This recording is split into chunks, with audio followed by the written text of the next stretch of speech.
तुमचं सर्वांचं अजून एका मिनी ब्लॉगमध्ये स्वागत आहे. हा mini blog number 268 daily blog सिरीजचा पार्ट आहे. आणि ह्या ब्लॉगमध्ये तुम्ही बघणार आहात नरक चतुर्दशीच्या दिवशी जे नरकासूरचं कॉम्पिटिशन वगैरे होतं.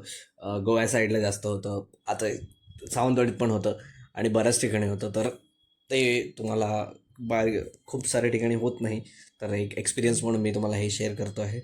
आणि बरेचसे चांगले खूप जास्त डिटेलिंग केलेले पण नरकासूर तुम्ही बघू शकतात.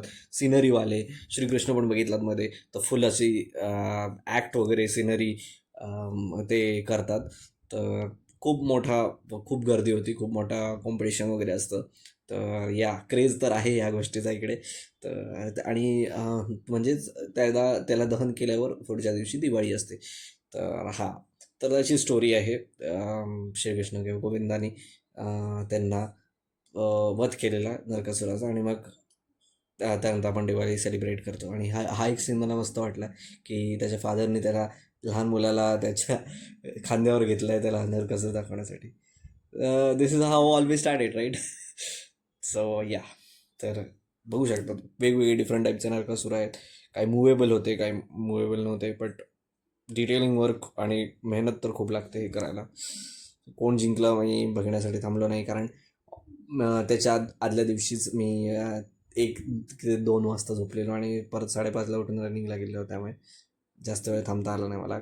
ऑलरेडी डोकं दुखत होतं झोप कमी असल्यामुळे. बट कसं वाटलं तुम्हाला सांगा. आणि गर्दी पण खूप होती. आणि तुमच्याकडे हे होतं की नाही ते पण मला कमेंट्समध्ये कळवा. आणि अशाच नवीन नवीन मिनी ब्लॉगसाठी सबस्क्राईब करून ठेवा. आपण भेटू अशाच नवीन नवीन वेगवेगळ्या ब्लॉग्समध्ये. हे बघा, हे पण करतात ते फायरचं वगैरे पण केलेलं. हा बघा कसं वेल डिफाईंड आणि फुल डिटेलिंग वर्क केलेलं आहे नरकासुरावर. आणि एक हा बघा, टॉर्नेडो टाईप पण एक केलेलं होतं त्याने.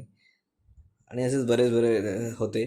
मग फिरून पण गेलो होतो ह्या साईडनी. गर्दी होती म्हणून पुढे गाडी घातली नाही, कारण ऑलमोस्ट संपायला आलेलं.